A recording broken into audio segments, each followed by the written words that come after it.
Welcome back to another Hungry Cuban adventure recipe video.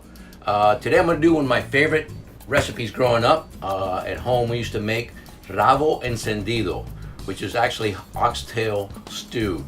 Now grandma used to make that, but that's when oxtail was pretty cheap. Kind of like one of those cheap cuts of meat. You cook it for a long time, and it's delicious. But oxtail's gotten a little pricier nowadays, $7 a pound. I remember when it used to be $2 or $3 a pound. But before I start, let me ask you a question.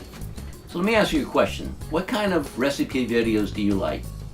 Do you like those long, drawn-out videos that can go anywhere from 8 to 12 minutes, showing you every little single detail of the recipe? Or do you like the short, little, tasty videos? I'm sure you've seen them all over social media.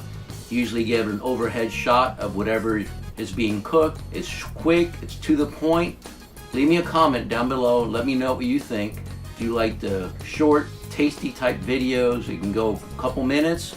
Or do you like those long, drawn out recipe videos and you can go 8, 10, 12 minutes? Let me know. Leave me a comment. Appreciate it. Thanks.